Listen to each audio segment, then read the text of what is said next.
ওয়া তুআল্লিমা লিগাইরিদ দ্বীন, ধর্ম বিবর্জিত শিক্ষা ব্যবস্থা চালু হবে। হয়েছে কিনা?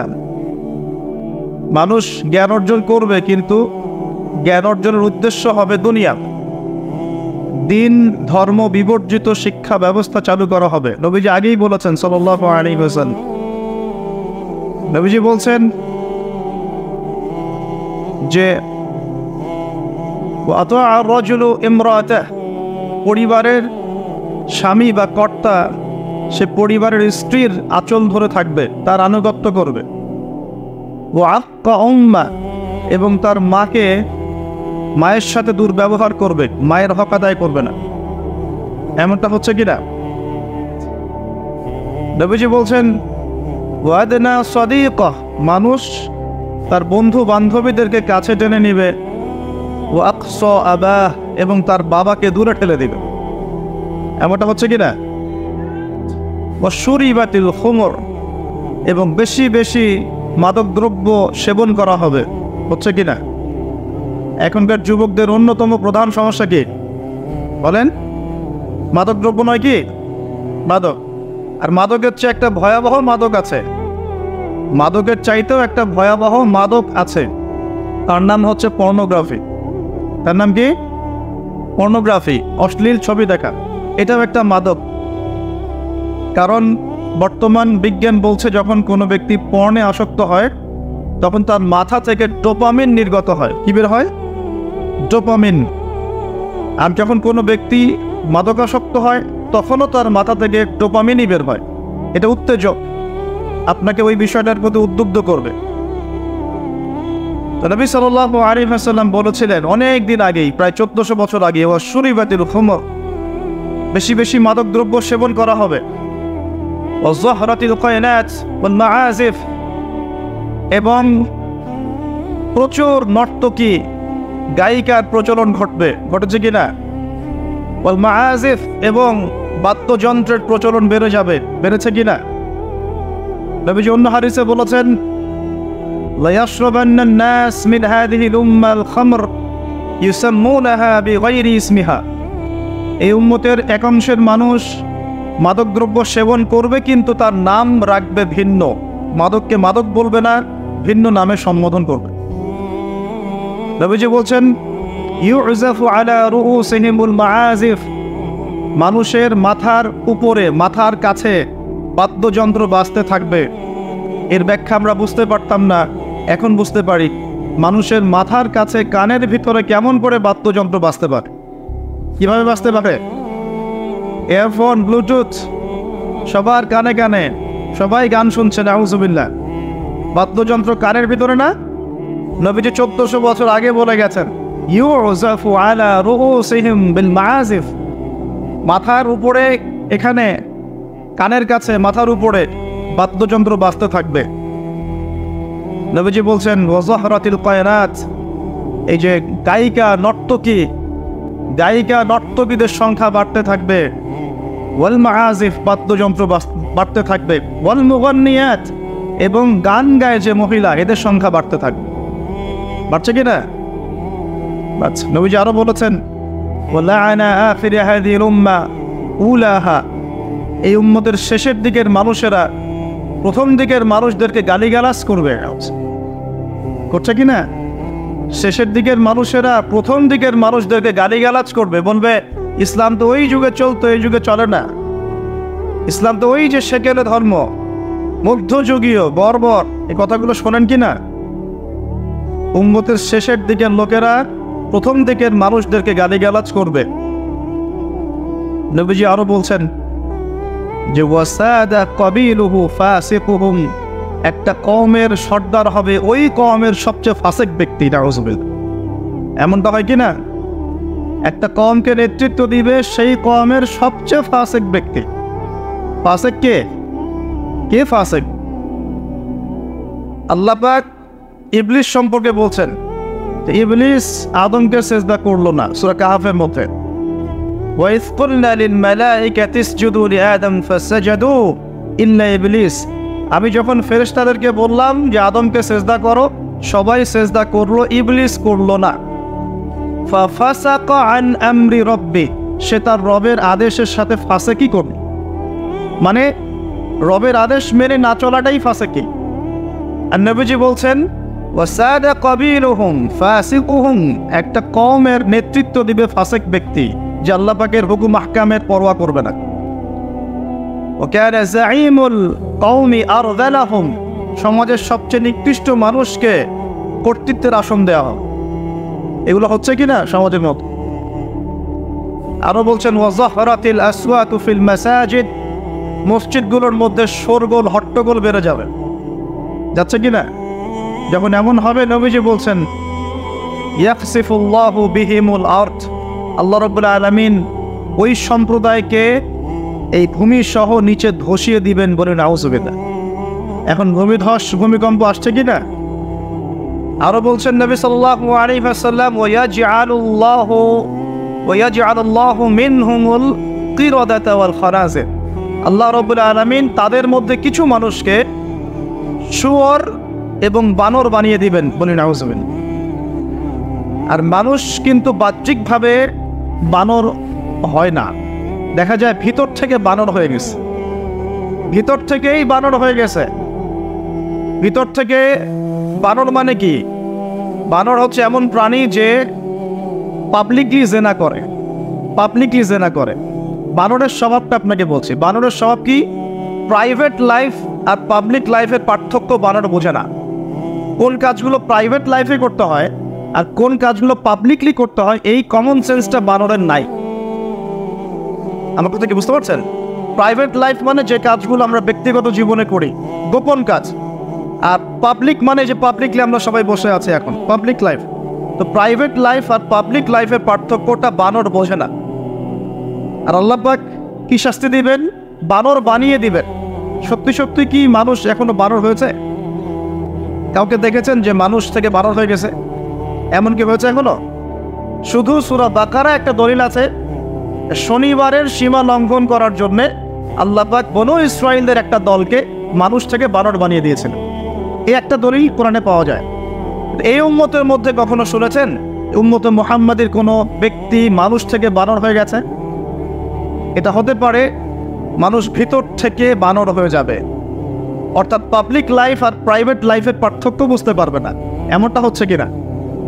মানুষ এখন পাবলিক লাইফ আর প্রাইভেট লাইফটা একাকার করে ফেলছে না? বিয়ে করেছে, স্ত্রীকে দেখবে সে, ভালোবাসবে সে, স্ত্রী সাজবে তার জন্যে, এগুলো সব প্রাইভেট ব্যাপার। এগুলোকে মানুষ পাবলিক করে ঘুরে বেড়াচ্ছে না? বুঝতে পারছেন না মনে হয়? বাসায় শুয়ে আছেন, স্ত্রীর সাথে গল্প করছেন, প্রাইভেট বিষয়। এটাকে ফেসবুকে ছবি তুলে যারা দিল, সে প্রাইভেট লাইফটাকে পাবলিক করে দিল না? মানুষ প্রাইভেট লাইফ আর পাবলিক লাইফের পার্থক্য বুঝতে পারছে না। নবীজি আরো বলছেন ওয়ায়াজআলুল্লাহু মিনহুমুল কিরাদাতা ওয়াল খানাজির, এবং আল্লাহ পাক তাদের মধ্যে কিছু শুয়োরও বানিয়ে দিবেন। কি বানিয়ে দিবেন? শুয়োর কেমন? ওর সামনে ভালো কিছু দিবেন, ভালো কিছু, ফ্রেশ খাবার দেন, ভালো কিছু দেন, টাটকা খাবে না। বাসি পচা নোংরা আবর্জনা তার সামনে দিবেন, খুব মজা করে করে খাবে। এখান থেকে কি বুঝলাম? এক শ্রেণীর মানুষ বের হবে এই উম্মতে যারা হালাল জিনিস ওদের কাছে ভালো লাগবে না, হারাম ভালো লাগবে। বুঝতে পারছেন না মনে হয়? হালাল খাবার দেন ভাল লাগে না, হারাম মাদক খেতে হয়, গাঁজা খেতে হয়, ইয়াবা খেতে হয়, ফেন্সিডিল খেতে হয়, না হলে ঘুমিয়ে আসে না। গরুকে চড়াবেন তামাকের মাঠ, তামাক যেখানে চাষ হয়।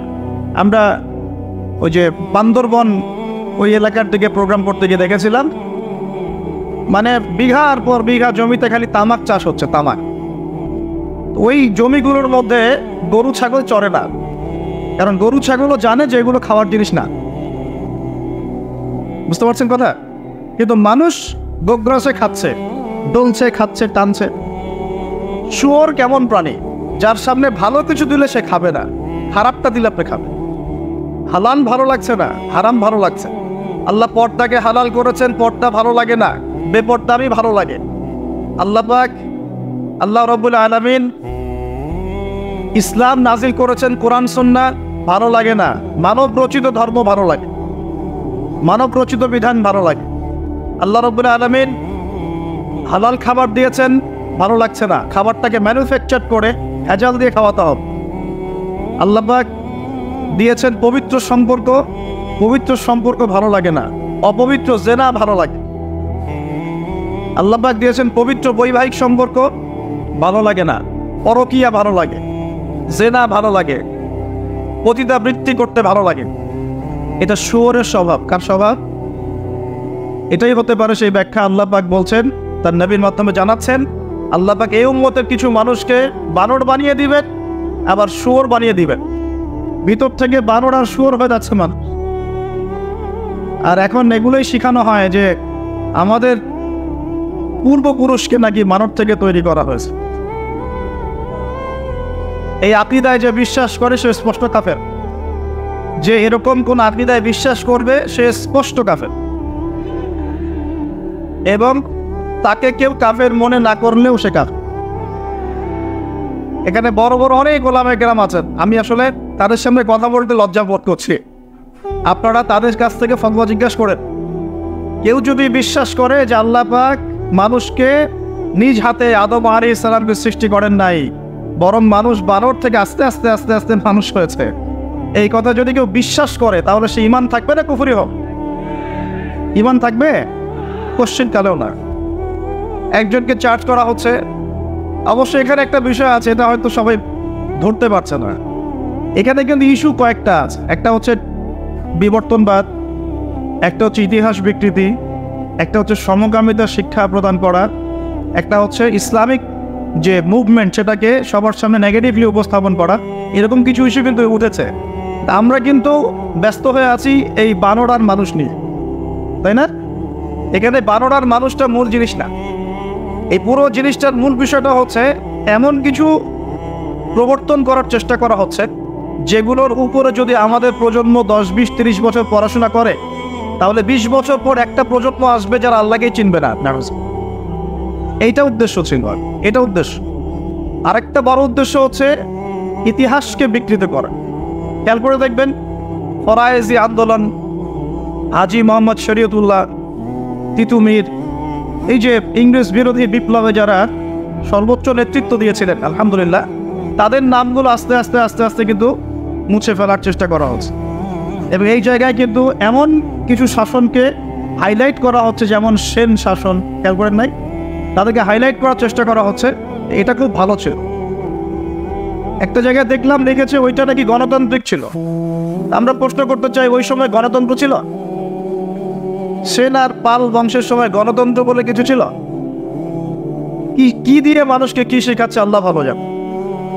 শিক্ষা ব্যবস্থার বেহাল দশা। কি দশা? বেহাল দশা। আমাদের সন্তানদের ব্যাপারে যদি আমরা সতর্ক না হই, তাহলে ওই যে নবীজি বললেন, ওয়াতুল্লিমা লিগাইরিদ্দিন, ভূমিকম্প, আল্লাহর আযাব গজব আসার অন্যতম কারণ হবে ধর্ম বিবর্জিত শিক্ষা চালু করা। এবার শোনেন কি আযাব আসবে এই কাজগুলো করলে। এই কাজগুলো করলে কি আযাব আসবে একটু শোনেন, এরপরে আমি সামনের দিকে যাচ্ছি। কাজগুলো কি? যখন আমরা আমানতের খেয়ানত করব, এক, যখন গনিমতের মাল রাষ্ট্রীয় সম্পদকে নিজের বলে চালিয়ে দিব, যখন আমরা স্ত্রীদের আনুগত্য করে মাকে কষ্ট দিব, বন্ধুদেরকে কাছে টেনে নিয়ে বাবাকে কষ্ট দিব, যখন ধর্ম বিবর্জিত শিক্ষা চালু করব, যখন আমরা গায়িকা নর্তকীদেরকে বেশি প্রমোট করব, তাদেরকে বাড়িয়ে দিব, মসজিদে হট্টগোল বেড়ে যাবে, কানের কাছে বাদ্যযন্ত্র বাজবে, জেনা বাড়বে, অশ্লীলতা বাড়বে, ফাহেসা কাজ বাড়বে, এবং কওমের নেতৃত্ব দিবে ফাসেক ব্যক্তি, সমাজের সবচেয়ে নিচু শ্রেণীর মানুষ উঁচু উঁচু বিল্ডিং নির্মাণের প্রতিযোগিতা করবে, এবং দাসিতার মনিবকে জন্ম দিবে, মানে সত্য মিথ্যা ন্যায় অন্যায়ের মানদণ্ড উল্টে যাবে। যখন এমন হবে তখন নবীজি বলছেন, ফালইয়ারতাকিবু ইনদা যালিকা, তখন ধেয়ে আসবে। কি ধেয়ে আসবে? এক নাম্বার, রিহান হামরা, উত্তপ্ত, কঠিন উত্তপ্ত একটা গরম বাতাসের আযাব পৃথিবীবাসীর দিকে আসতে থাকবে। এমন আযাব কি এসেছে? গরম উত্তপ্ত বাতাসকে আসছে। একটু নাসার গবেষণাগুলো করে দেখেন বাসায় গিয়ে, তারা বলছে সূর্যের মধ্যে এখন কিছু বিক্রিয়া চলছে, বিস্ফোরণ চলছে। এমন হতে পারে অতি শীঘ্রই পৃথিবীর দিকে উত্তপ্ত গরম বায়ুর আযাব আসা শুরু। দেখেন হাদিসের সাথে এক্স্যাক্টলি মিলে গেছে। আল্লাহু আকবার। রিহান হামরা মানে গরম উত্তপ্ত বাতাস আসবে পৃথিবীতে, এবং মনে করবেন না এই বাতাস যদি গায়ে লাগে খুব কমফোর্টেবল ফিল হবে, বরং এর ফলশ্রুতিতে দেখা যাবে ফসল নষ্ট হয়ে যেতে পারে, বৃষ্টিপাত বন্ধ হয়ে যেতে পারে, খরা হতে পারে, মরুকরণ হতে পারে, আরো অনেক সমস্যা হতে পারে, পানির স্তর নিচে নেমে যেতে পারে। রিহান হামরা। আরেকটা হচ্ছে 2 ওয়াজালজালাতান, এবং ভূমিকম্প। আর নবীজি বলছেন ভূমিকম্প না, নবীজি বলছেন যে বাইনা ইয়াদাই সাআ, কিয়ামতের আগে আগে মুজানুন শাদীদ, মহামারী ছড়িয়ে পড়বে, বড় বড় মহামারী। ওয়া বা'দাহু, আর মহামারীর পরে আসবে সানাওয়াতুজ জালাজিল, ভূমিকম্পের বছরগুলো। ভূমিকম্পের বছরগুলো। সানা মানে একটা বছর, সানাওয়াত মানে অনেকগুলো বছর, জালজালা মানে ভূমিকম্প, জালাজিল মানে ভূমিকম্প সমূহ, অর্থাৎ ভূমিকম্পের বছরগুলো আসছে পৃথিবীর সামনে। আপনারা তুরস্কের ভূমিকম্প সম্পর্কে জানেন। কিছু বিষয় আছে যেটা আমি এখনো মেলাতে পারছি না। বুঝলাম যে ভূমিকম্প আল্লাহ পাকের আযাব, আল্লাহর গজব। কাফের মুশরিক মুনাফিকদের উপর যখন আসে তখন এটা গজব বলেই ধরে নেওয়া যায়, আর যখন মুমিন মুসলিমদের উপরে আসে তখন আমরা মনে করি এটা আমাদের হয়তো পাপের শাস্তি, বা আল্লাহ পাক আমাদেরকে সতর্ক করছেন, অথবা রহমত, এর মধ্য দিয়ে আল্লাহ গুনাহ মাফ করে দিবেন, আমরা এমনটা মনে করি। কিন্তু কিছু পয়েন্টস এখনো মিলাতে পারছি না। 1 মাস আগে নেদারল্যান্ডের একজন বিজ্ঞানী বলেছিলেন যে 1.5 মাসের মধ্যে তুরস্কে একটা ভূমিকম্প হবে। 1 মাস আগে নেদারল্যান্ডের একজন বিজ্ঞানী বলেছিলেন 1.5 মাসের মধ্যে তুরস্কে একটা ভূমিকম্প হতে পারে। কিভাবে সে জানলো বা এস্টিমেট করলো এখনো মেলাতে পারি নাই। 2 নম্বর প্রশ্ন, সাম্প্রতিক সময় তুরস্ক আর ওই মোস্তফা কামাল আতাতুর্কের সময়কার তুরস্ক এক নয়। অটোমান এম্পায়ার যখন পরাজিত হয়েছে 1914 থেকে 18-র মধ্যে, এবং ব্রিটেন যে লন্ডনে যাওয়ার জন্য তোমরা পাগল হয়ে থাকো, তারা সমস্ত জিউসদেরকে নিয়ে এই ফিলিস্তিন ভর্তি করে দিয়েছিল, মনে আছে? এই ফিলিস্তিনে ইহুদিরা আসলো থেকে, কার হাত ধরে আসছে? একা একা আসছে না ব্রিটেনের হাত ধরে আসছে? ব্রিটেনের হাত ধরে আসছে। যেই ব্রিটেনে যাওয়ার জন্য এবং যে লন্ডনের ডলার বা এই পাউন্ড কি বলে এগুলো আর্ন করার জন্য আপনারা ব্যতিব্যস্ত হয়ে থাকেন, এবং চুলটাও কাটেন লন্ডন স্টাইলে, একদম বাথরুমের কমোডও সব ইংলিশ ভাষা, একদম কাট পেস্টার। তো তারা কি করেছিল? তারা পুরো বিশ্বের শোষণ করেছে, জুলুম করেছে, এমনকি আমাদের এই উপমহাদেশেও 200 বছর তারা রাজত্ব করেছে। আমাদেরকে, আমাদের বাপদাদাদেরকে পাছায় লাথি মেরেছিল এরা, ভুলে গেছেন মনে হয়। আর আমরা তো অ্যাকুরিয়ামের মাছের মতো মেমোরি নিয়ে চলি, আমরা আসলে ভুলে যাই যে আগামীকাল কী হয়েছে, মানে গতকাল কী হয়েছে। তো সেখানে যাওয়ার জন্য আমরা খুব ব্যতিব্যস্ত হয়ে থাকি। তো তারা কি করেছিল? তারা অটোমান এম্পায়ারদেরকে সেখান থেকে সরিয়ে দিয়ে সেখানে ওই জায়গাটা জিউসদের জন্য, ইহুদিদের জন্য উন্মুক্ত করে দিয়েছিল বলি নাউজুবিল্লাহ। ওই জায়গাটা কাদের? এদিকে মনোযোগ দেন। ওই জায়গাটা কাদের? মুসলিমদের না অমুসলিমদের? যে জায়গাটা এখন জিউসরা দখল করে আছে ওই জায়গাটা কি আমাদের না অন্য কারো? কাদের? বাইতুল আকসা, মসজিদুল আকসা কাদের? আমাদের না ওদের?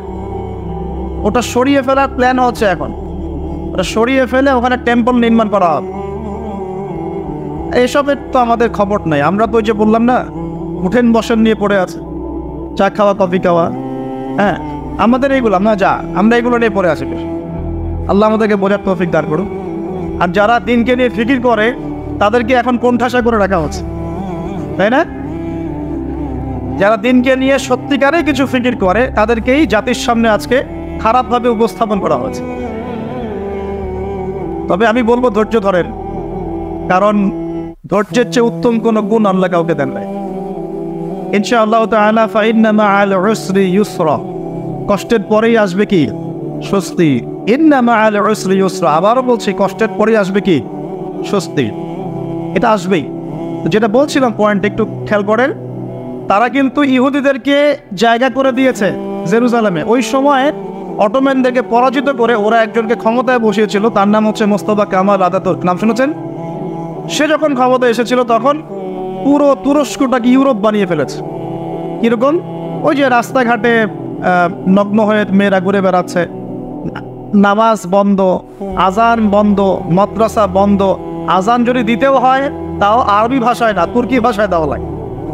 আপনারা জানেন কিনা ওই সময় সব মাদ্রাসা বন্ধ করে দেওয়া হয়েছে, মসজিদগুলো তালা মেরে দেওয়া হয়েছে, দিন শেখা যাবে না, দাড়ি রাখা যাবে না, মানে একদম জিরো টলারেন্স, ইসলামের এগেনস্টে একদম জিরো টলারেন্স। কার যুগে? মুস্তাফা কামাল আতাতুর্কের যুগে। এই তুরস্ক কিন্তু আগের তুরস্কের মতো নয়।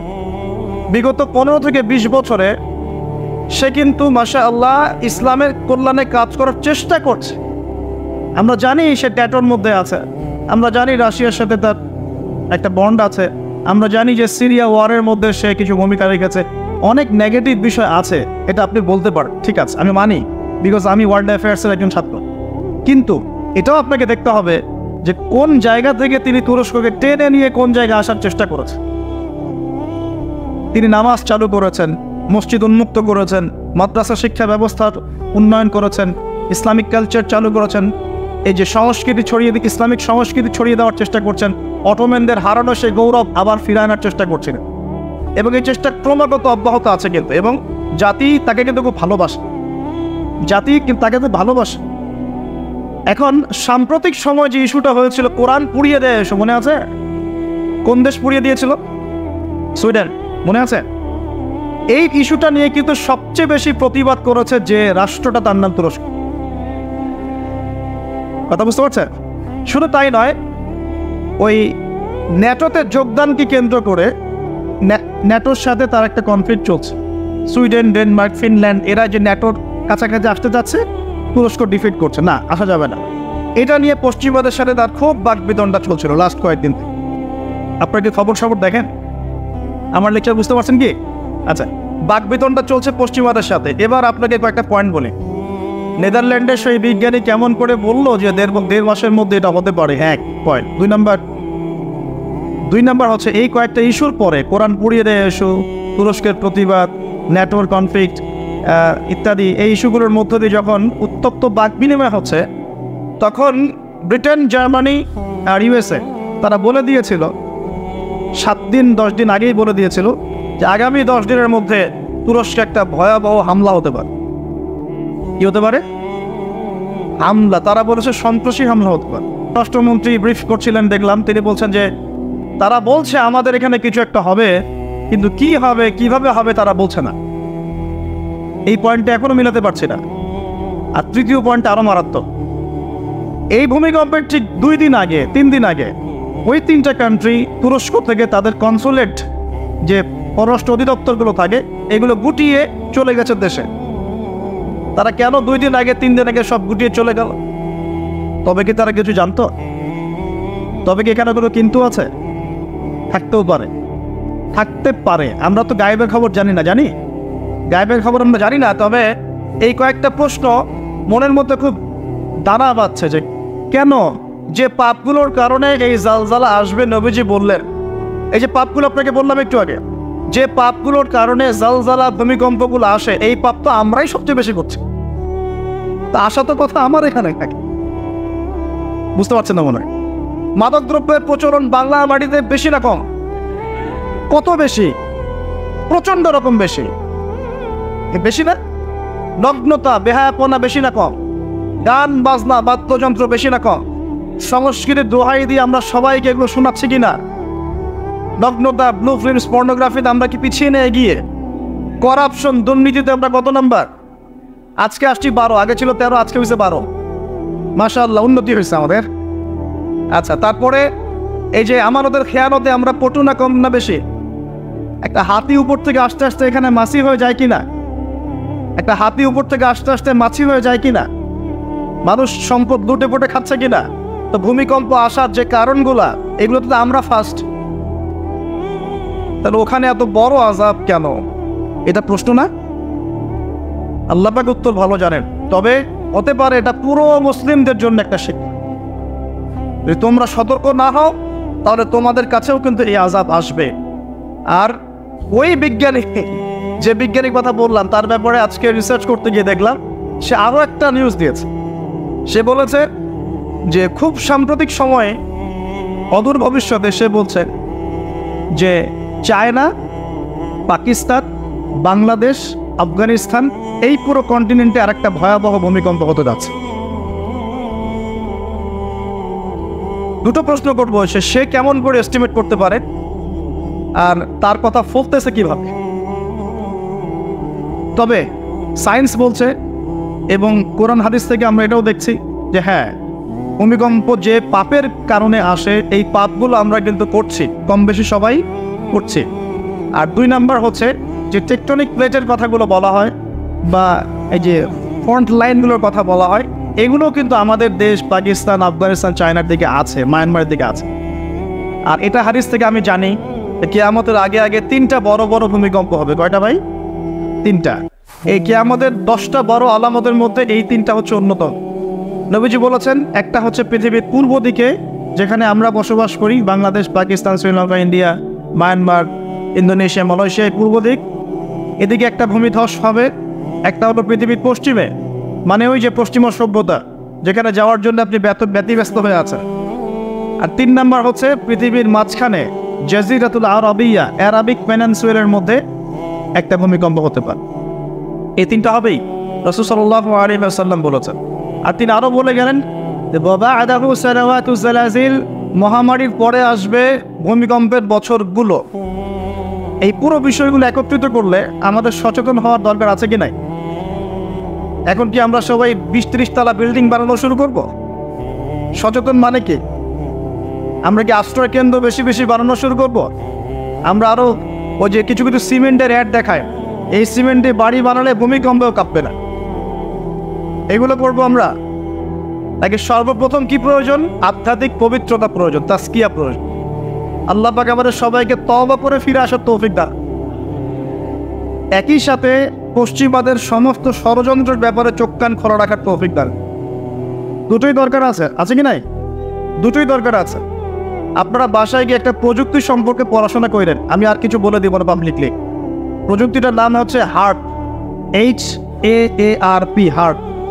এই প্রযুক্তি কি, কেন, এর দিয়ে কি করা যায় না করা যায়, এটা নিয়ে একটু বাসায় গিয়ে পড়াশোনা করে দেখেন, মনে থাকবে?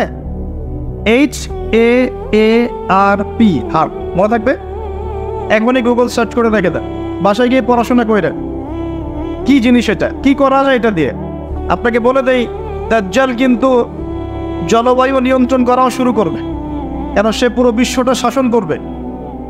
দাজ্জাল বৃষ্টি দিতে পারবে, দুর্ভিক্ষ দিতে পারবে, প্রোগ্রেসও দিতে পারবে। 40 দিন সে বিশ্বকে শাসন করবে, যার প্রথম দিনটা হবে 1 বছরের সমান, দ্বিতীয় দিনটা হবে 1 মাসের সমান, তৃতীয় দিনটা হবে 1 সপ্তাহের সমান, বাকি দিনগুলো হবে আমাদের দিনের মতোই। প্রত্যেক ভূমিকম্পেই পৃথিবীর আর্নিক গতির পরিবর্তন হচ্ছে। সায়েন্টিস্ট এখন বলছেন পৃথিবীর ভিতরে ইনার কোর বলে যে জায়গাটা আছে, এটা এখন উল্টা দিকে ঘোরা শুরু করেছে। তো একদিন যে 1 বছরের সমান হবে এই বিষয়ে আমার কোনো সন্দেহ নাই। মহাবিশ্বে এমন কিছু একটা হবে যাতে করে পৃথিবীর আর্নিক গতির মধ্যে পরিবর্তন আসবেই। না হলে নবী সাল্লাল্লাহু আলাইহি ওয়াসাল্লাম বলতেন না প্রথম দিনটা হবে 1 বছরের সমান। সাহাবীরাও প্রশ্ন করছেন, ইয়া রাসূলুল্লাহ সাল্লাল্লাহু আলাইহি ওয়াসাল্লাম, আমরা তখন কিভাবে নামাজ পড়ব? নবীজি বললেন, তোমরা অনুমান করে হিসেব করে নামাজ পড়ে নিবে। মনে করেন যদি এখন সূর্য আর না ওঠে, তাহলে কি আমরা একটা টাইম বের করে করে নামাজ পড়তে পারবো না? মনে করেন সকালে সূর্য উঠেছে আর রাত হচ্ছে না, আটকে গেছে পৃথিবী, তাহলে কি টাইম হিসেব করে করে নামাজ পড়তে পারবো কি না? নবীজি এই পরামর্শ দিচ্ছিলেন যে তোমরা সময় হিসেব করে নামাজ পড়ে নিবে। দ্বিতীয় দিনটা হবে 1 মাসের সমান, আর তৃতীয় দিনটা হবে 1 সপ্তাহের সমান। এবং সে এই পৃথিবীটাকে শাসন করবেই। এবং নবীজি একটা হাদিসে বলছেন, পৃথিবীর মক্কা মদিনা বাদ দিয়ে এমন কোনো জায়গা নাই যেখানে সে বিচরণ করবে না। সলফে সালাহিন বলছেন তার বিচরণ দুভাগেও হতে পারে। 1, সে নিজে বিচরণ করবে, আল্লাহ তাকে সেই ক্ষমতা দিবেন, অথবা সে প্রত্যেকটা জায়গায় তার অনুসারী তৈরি করবে যারা তার হয়ে কাজ করবে। দুটো ব্যাখ্যাই যৌক্তিক, যৌক্তিক না? একজন ব্যক্তি কি একা একাই বিশ্বকে শাসন করতে পারে, নাকি তার কোনো ফলোয়ার্স লাগবে? ফলোয়ার্স লাগবে না? এখানে তার ফলোয়ার্স কারা? নবীজি বলছেন ইস্পাহানের 70,000 ইহুদি তাকে ফলো করবে। কত হাজার? 70,000। আর আপনাদেরকে জানিয়ে রাখি, তাদের ধর্মগ্রন্থে একটা ধোঁকা আছে। কি ধোঁকাবাজি? তারা মনে করে যে তাদের একজন মাসিহ আসবে। কে আসবে? মাসিহ মানে ত্রাণকর্তা, উদ্ধারকারী, যে আসলে তারা বিশ্বকে শাসন করবে। কারা এমনটা মনে করে? ইহুদিরা মনে করে।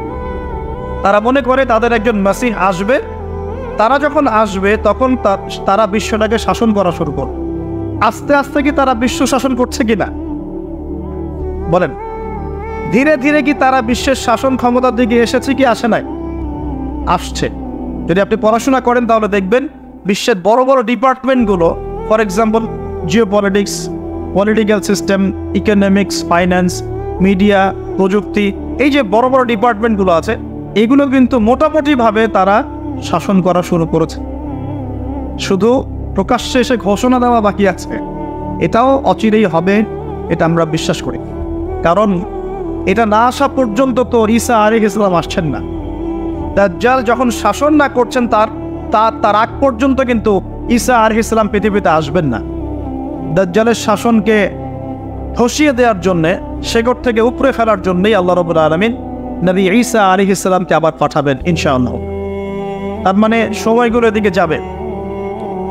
কে হবে সে? নবী সাল্লাল্লাহু আলাইহি ওয়াসাল্লাম বলেছেন সে হবে একজন ইহুদি যুবক। কি যুবক? ইহুদি যুবক, যার কোকড়ানো চুল থাকবে, শারীরিক শক্তি অনেক বেশি হবে এবং কপালে স্পষ্ট করে লেখা থাকবে কাফ ফা এবং র। তার এক চোখ হবে অন্ধ, ঠিক আঙ্গুরের মতো ফোলা, সেটা হবে বাম চোখ। তাকে আল্লাহ পাক ক্ষমতা দিবেন, অলৌকিক কিছু ক্ষমতা দিবেন এবং সে পৃথিবীতে এসে নিজেকে খোদা দাবি করবে। যারা তাকে মেনে নিবে সে তাদেরকে জান্নাতে ঢোকাবে, আর তার জান্নাত মানেই জাহান্নাম। আর যে তাকে অনুসরণ করবে না তাকে সে জাহান্নামে ঢোকাবে, তার জাহান্নাম মানেই জান্নাত। সুবহানাল্লাহ। এমনও এসেছে একজন তরুণ যুবক তার সামনে পড়ে যাবে। যুবকরা ভালো করে শোনেন, একজন তরুণ যুবক তার সামনে পড়ে যাবে এবং সে যুবকটাকে ধরে বলবে, তুমি কি বিশ্বাস করো যে আমি আল্লাহ? সেই যুবক বলবে, না, আমি বিশ্বাস করি মুহাম্মদ সাল্লাল্লাহু আলাইহি ওয়াসাল্লামের রব হচ্ছেন আল্লাহ। তখন দাজ্জাল তাকে হত্যা করবে কিভাবে? তার পা দুটোকে ধরে এইভাবে চিরে ফেলে দিবে এবং একটা অংশ একদিকে নিক্ষেপ করবে, আরেকটা অংশ আরেক দিকে রেখে। এরপরে দাজ্জাল হুকুম করবে এই ডেড বডিকে জীবিত হয়ে যাও। দাজ্জালের হুকুমে এই ডেড বডি জীবিত হয়ে যাবে। ফিতনা, পরীক্ষা, আল্লাহ পাকে পরীক্ষা করবেন। তারপরে সে তাকে জীবিত করে বলবে, আমি তোমাকে মৃত্যু দিলাম, আবার জীবিত করলাম, এখন বিশ্বাস হলো যে আমি আল্লাহ? তখন সেই যুবক বলবে, এখন আমার পূর্ণ বিশ্বাস হলো যে তুই দাজ্জাল। কারণ আমি হাদিসে পড়েছি, আমি জানি যে দাজ্জাল এক যুবককে এভাবে হত্যা করবে, কিন্তু আমি এটা জানতাম না এই যুবক আমি নিজেই। যুবক ভাইরা, ঈমান সবচেয়ে বড় শক্তি।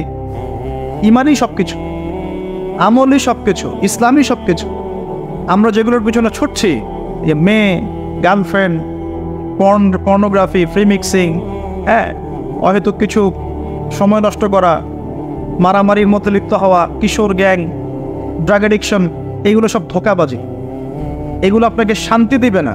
আপনাকে শান্তি দিবে দুটো জিনিস, এক হচ্ছে 5 ওয়াক্ত সালাত, আর 2 নম্বর হচ্ছে আল্লাহ রাব্বুল আলামিনের কোরআনুল কারীম। ইনশাআল্লাহ নিয়াত করতে পারি তো ইনশাআল্লাহ 5 ওয়াক্ত নামাজ পড়বো জামাতে, আর রমজান মাসে কোরআন খতম দিব ইনশাআল্লাহ। যারা কোরআন পড়তে জানি না, রমজান আসার আগেই কোরআন তেলাওয়াত করা শিখবো ইনশাআল্লাহ। যারা জানি, পুরো রমজানে আলিফ লাম মিম থেকে শুরু করে একদম মিনাল জিন্নাতি ওয়ান নাস পর্যন্ত আমরা অর্থ সহ পড়বো ইনশাআল্লাহ। পারা যাবে ইনশাআল্লাহ।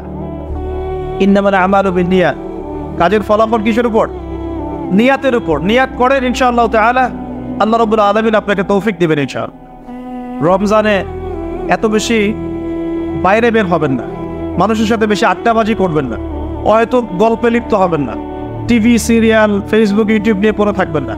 রমজান মাসে বেশি বেশি ফরজের পাশাপাশি নফল আমল করবেন, কোরআন তেলাওয়াত করবেন, জিকির আজগার করবেন, তাসবিহ তাহলিল করবেন, আলেম ওলামাদের সাথে এসে বসবেন, দার্সে এসে বসবেন, তালিম করবেন, মানুষকে ইফতার করাবেন, ইফতার বিতরণ প্রজেক্ট করবেন, মানবতার সেবায় কাজ করবেন, সৎ কাজে আদেশ করবেন, অসৎ কাজে নিষেধ করবেন। রমজানটাকে একটা আমলের মৌসুম বানিয়ে নেবেন ইনশাআল্লাহ। পারবো তো ইনশাআল্লাহ? নবীজি বলেছেন সেই ব্যক্তির জন্য ধ্বংস যে রমজান মাসকে পেয়েছে কিন্তু রমজানকে পেয়েও তার গুনাহ মাফ করাতে পারে নাই। আল্লাহ আমাদেরকে হেফাজত করুন বলি আমিন। এই দাজ্জাল এই যুবককে হত্যা করে দিবে এবং সে ইহুদিদেরকে নিয়ে, কাদেরকে নিয়ে? ইহুদিদেরকে নিয়ে পুরো বিশ্বটাকে শাসন করবে, এটা হবেই। এখন বলেন তো ইহুদিরা কোথায় আছে, কোন জায়গায় রাষ্ট্র গঠন করেছে, এবং ওই জায়গাটাকে মুসলিমদের না অমুসলিমদের? সেখানে জুলুম হয় না, হয় না? বিমান হামলা করে, বোমা হামলা করে বাচ্চাদেরকে হত্যা করা হয় কি হয় না? এগুলো মানবতা বিরোধী অপরাধ নয়? বিশ্ববাসী তখন মুখে কুলু পেটে বসে থাকে কেন? যত মানবতা খালি মুসলিমদের সাথেই দেখাতে হবে? মুসলিমরা যদি, কেউ যদি মুসলিমদেরকে আঘাত করে আর মুসলিমরা বলে যে এই আঘাত করাটা খারাপ, তখনই মুসলিমদেরকে বাঁকা চোখে দেখা হয়। আর সারা বিশ্বে মুসলিম মা বোনদেরকে ধর্ষণ করা হচ্ছে, এই বাচ্চাদেরকে হত্যা করা হচ্ছে, ভাইদেরকে এভাবে জীবন্ত মেরে ফেলা হচ্ছে, আর এগুলোর বিরুদ্ধে কথা বলা যাবে না? এগুলোর বিরুদ্ধে আমাদের অ্যাকশন নেওয়া যাবে না? আমরা কি এই জালেমদের এগেনস্টে বদদোয়া করতে পারবো না? আমরা দোয়া করি, আল্লাহুম্মা মুনজিলাল কিতাব ওয়া সারিআল হিসাব ইহজিমিল আহজাব আল্লাহুম্মা ইহজিমহুম ওয়া জালজিলহুম। চিন্তা করবেন না, এই সময়গুলো কেটে যাবে। যখন এই জুলুম চূড়ান্ত মাত্রায় উঠবে, তখন আল্লাহ রাব্বুল আলামিন মুসলিমদের মধ্যে একজন ইমামকে পাঠাবেন, তার নাম মুহাম্মদ। কি নাম? মুহাম্মদ। তাকে মানুষ বলবে আল মাহদি, এটা তার টাইটেল। মাহদি তার নাম নয়, তার নাম হচ্ছে মুহাম্মদ। তার বাবার নাম হবে আব্দুল্লাহ, তার মায়ের নাম হবে আমিনা, ঠিক নবী সাল্লাল্লাহু আলাইহি ওয়াসাল্লামের মতোই। এবং তিনি মুহাম্মদ সাল্লাল্লাহু আলাইহি ওয়াসাল্লামের বংশধরদের মধ্যেই হবেন।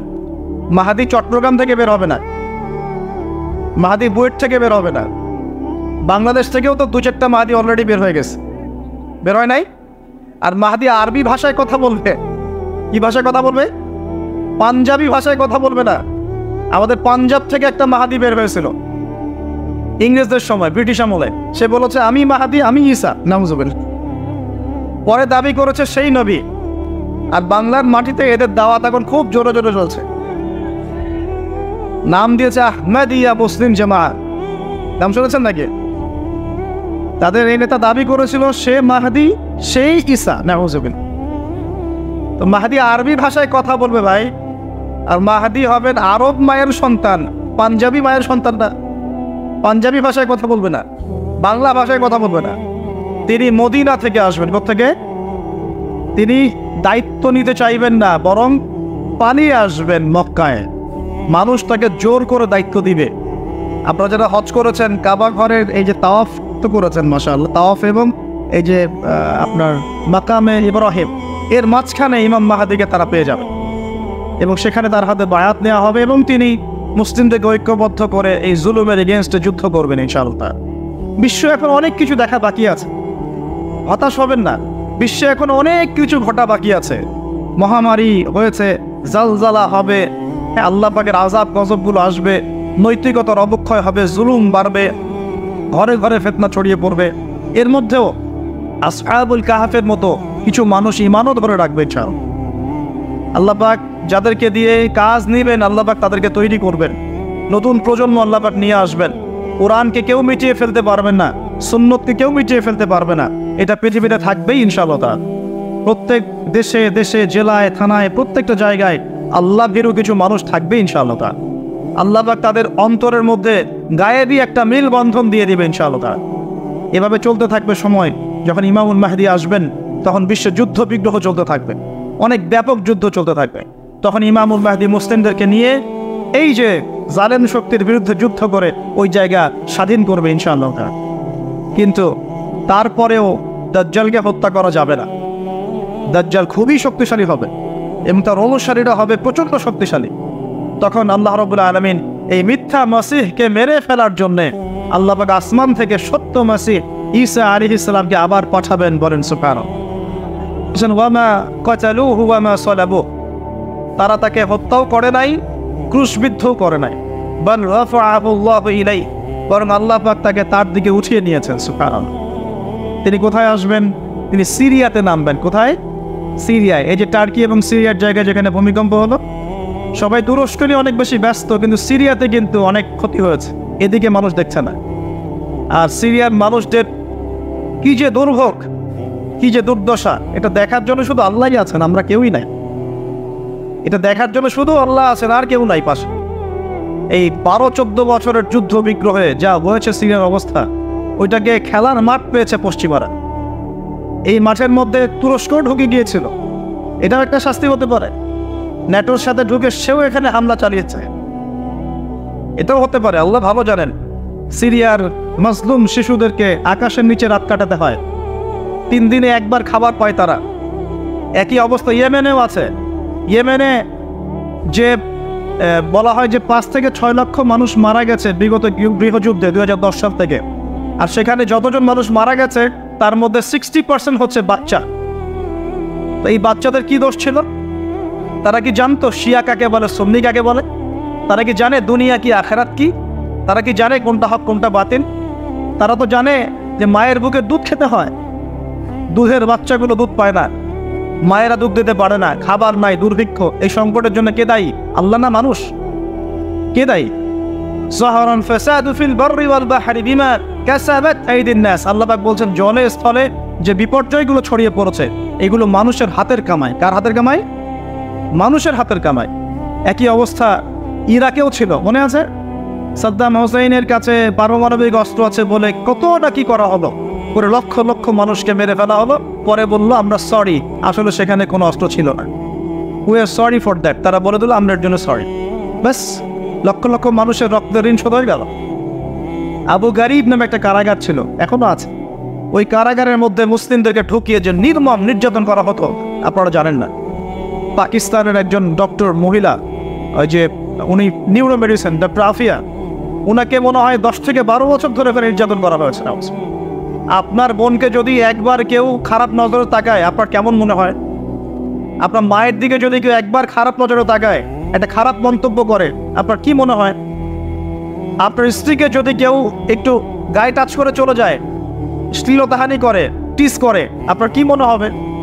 এরকম লক্ষ লক্ষ বোনদেরকে আমাদেরকে এরকম ধর্ষণ করা হয়েছে দিনের পর দিন। গ্যাং রেপ বলে, গ্যাং রেপ মানে একসাথে 10 জন 12 জন মিলে আমাদের বোনদেরকে ধর্ষণ করেছে। মুসলিমরা তো বললাম না, মুসলিমরা পড়ে আছে, ওঠেন বসেন নেই, মজা ট্রল এগুলো নেই। সারা বিশ্বে যা হচ্ছে মুসলিমদের সাথে, যদি আমরা সত্যি জানতাম শান্তিতে ঘুমাতেই পারতাম না, আমাদের ঘুম উড়ে যেত চোখ থেকে। বেশি বললেও সমস্যা, বেশি করলেও সমস্যা, কাকেই বলবো, কে বা বুঝবে? দেখা যায় এমন অনেক সময় হয়েছে, অনেক ভালো ভালো নেতা সমাজে এসেছে, আসার পরে জনগণকে বুঝিয়েছে, জনগণ বলছে ঠিক আমরা তোমার সাথে আছি। যেই সেই নেতার উপর কোনো বিপদ এসেছে জনগণ নাই,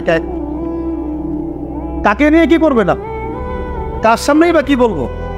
আমাদের প্রত্যেকটা জেলা বলেন, থানা বলেন, দেশ বলেন, আনাচে কানাচে নিবেদিত প্রাণ মুসলিম ভাই তৈরি করত, যারা কাজের মানুষ, ঝোঁকে চলে না, আবেগে চলে না, ইস্যু পাগল না, আবেগে চলে না, কাজের অ্যাক্টিভ কিছু মানুষ দরকার, যারা শিক্ষিত, এডুকেটেড, যারা পরিস্থিতি বোঝে, যারা হিকমা বোঝে, যারা নিবেদিত প্রাণ, যারা অর্থ কোরবানি করার মানসিকতা রাখে, শিক্ষা প্রতিষ্ঠান গড়ে তোলে, সোশ্যাল ওয়ার্ক করে, একটা জনসংযোগ যারা গঠন করতে পারে, এমন কিছু মানুষের নেতা আল্লাহ আমাদেরকে দান করুন বলে আমিন। এভাবে একদিনের মাহফিল বলেন আর ওই ইস্যু পাগল কোন ইস্যু নিয়ে লাফালাফি করে উম্মার বিজয় হবে না। আমাদের সবাইকে যার যার জায়গা থেকে কনস্ট্রাকটিভ কাজ করতে হবে, সবাইকে এফোর্ট দিতে হবে। শুধু একজন দায়ীর দায়িত্ব না, একজন আলেমের দায়িত্ব না, আপনারও দায়িত্ব আছে। তো আপনার দায়িত্বটা আপনি ঠিক মতো পালন করেন না কেন? নামাজ আপনার দায়িত্ব, কোরআন তেলাওয়াত করা শেখা আপনার দায়িত্ব, দিনের জ্ঞান শেখা আপনার দায়িত্ব, জ্ঞান প্রচার করা আপনার দায়িত্ব, আদর্শ পরিবারটা গড়া আপনার দায়িত্ব, হালাল খাওয়া আপনার দায়িত্ব, উম্মাকে নিয়ে ফিকির করা তো আপনারও দায়িত্ব। উম্মা কি শুধু আমার, আপনার নয়? উম্মা কি শুধু আলেমদের, আপনাদের নয়? তাহলে আমরা কি সবাই শুধু কয়েকজন মানুষের ঘাড়ে দায়িত্ব চাপিয়ে দিয়ে চলে যাব? এই সমস্যা হচ্ছে আমাদের সমাজে।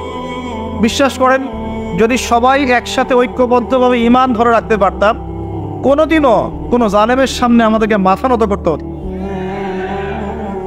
আমাদের মধ্যে ঐক্য নাই। তো বাস্তবতা হচ্ছে এটা, আমাদের মধ্যে কোনো ঐক্য নাই। যেটা আছে সেটা প্রয়োজনের তুলনায় নিতান্তই অল্প। এক ভাইকে মারলে আরেক ভাই মিষ্টি বিতরণ করে, একজনের উপর জুলুম আসলে আরেকজন খুশি হয়, মিলাদ দেয়। একজনকে সামান্য একটা ইস্যু থাকার না থাক, ইস্যু থাকলে তো কথাই নাই, আর না থাকলেও জোর করে টেনে বের করবে, করার পরে সারা দেশে একদম মান সম্মান হানি না করলে ঘুম হয় না। এই হলো অবস্থা আমাদের। তো এরা কি মনে করছে যে বিপদ আপদ শুধু এক শ্রেণীর মানুষের উপরেই আসবে? জি না। যখন আল্লাহ পাকের আযাব আসে দেখলেন না, আল্লাহর যখন আযাব আসে তখন ভালো খারাপ কারো উপর কাউকে আল্লাহ পাক ছাড়বে না, সবগুলোকে ধ্বংস করবে।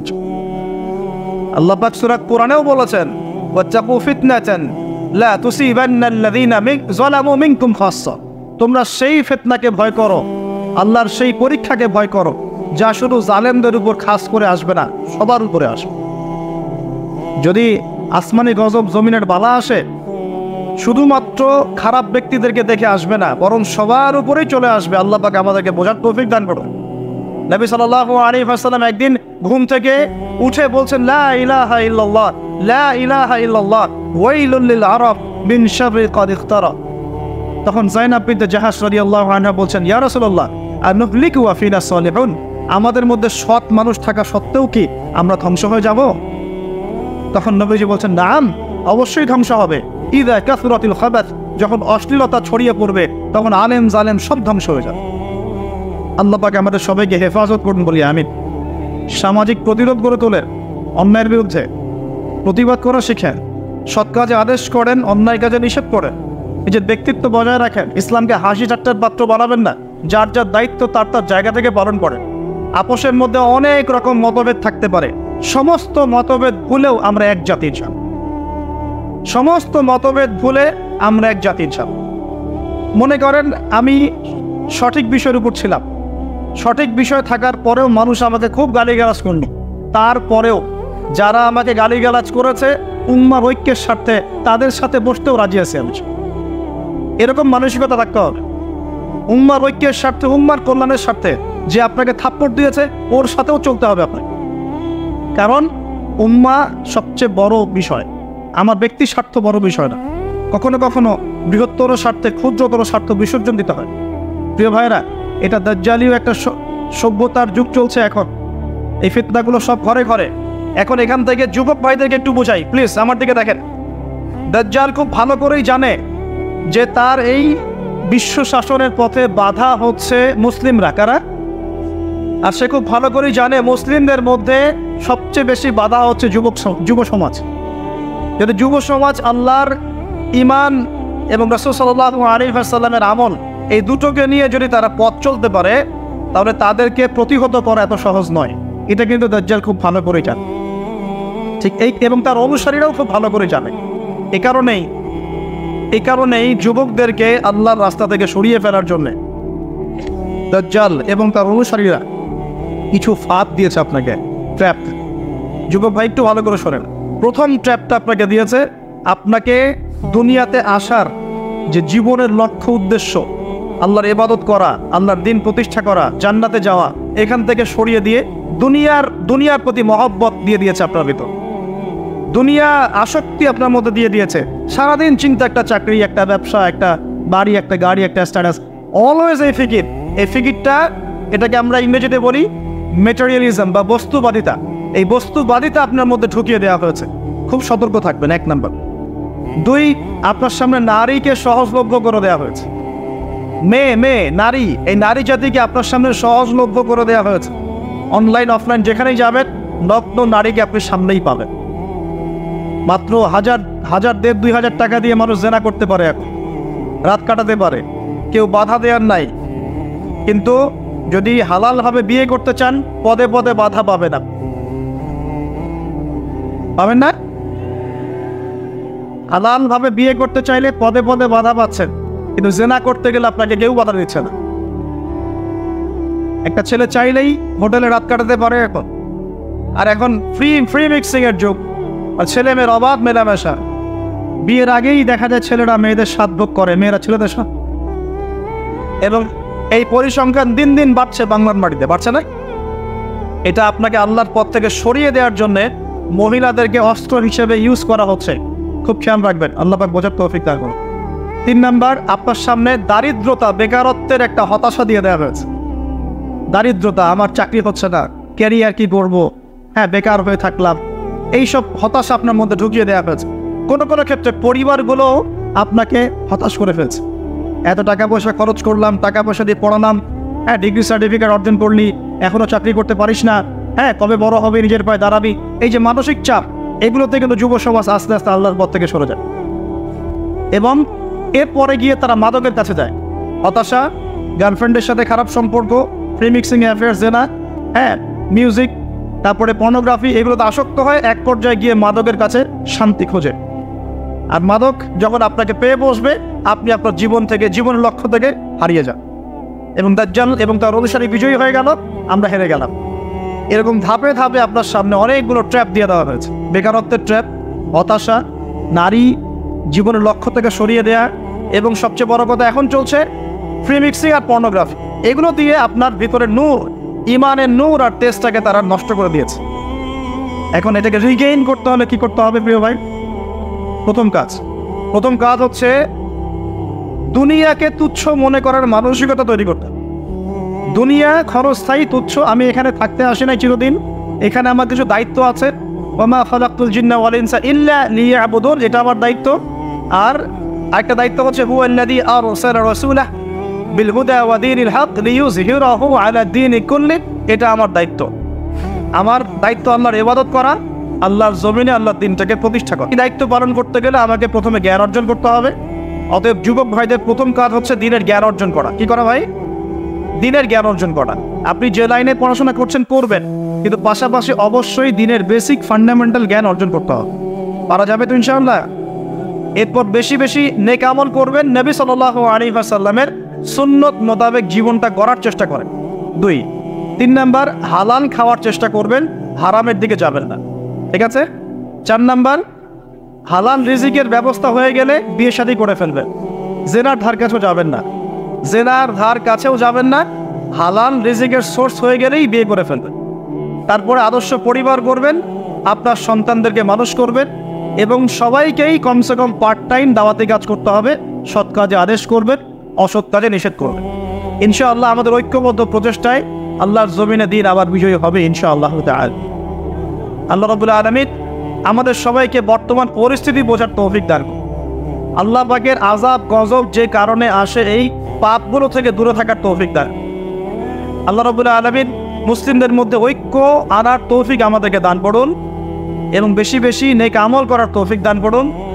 আমরা চেষ্টা করব বেশি বেশি দাওয়াতি কাজ করার জন্যে, এবং আল্লাহ পাকের জমিনে দ্বীনের প্রচার প্রসার ঘটানোর জন্য। আল্লাহ রাব্বুল আলামিন আমাদের সবাইকে দ্বীনের জন্য কবুল করুন, সমকালীন বিষয়গুলো সম্পর্কে সচেতন থাকার তৌফিক দান করুন, এবং আমরা যারা এখন পর্যন্ত গাফেলতির জীবনযাপন করছি তাদের সবার প্রতি আমার নসিহত হবে, প্রিয় ভাই, দুনিয়ার জীবনটা ক্ষণস্থায়ী। এই জীবনে যদি আমি ভোগ বিলাসে মত্ত হয়ে যাই, তাহলে পরকালে আল্লাহ রাব্বুল আলামিন আমাকে ছাড়বেন না। আল্লাহ পাক আমাকে একটা দায়িত্ব দিয়ে পাঠিয়েছেন, যাতে আমি তার ইবাদত করি, তার দ্বীনটাকে প্রচার করি, প্রসার ঘটাই, তার হুকুম আহকাম মেনে চলি, এবং আল্লাহর জমিনে দ্বীন প্রতিষ্ঠার চেষ্টা করি। আল্লাহ রাব্বুল আলামিন আমাদের যুবক ভাইদেরকে এই কাজগুলো আমল করার তৌফিক এনায়েত করুন।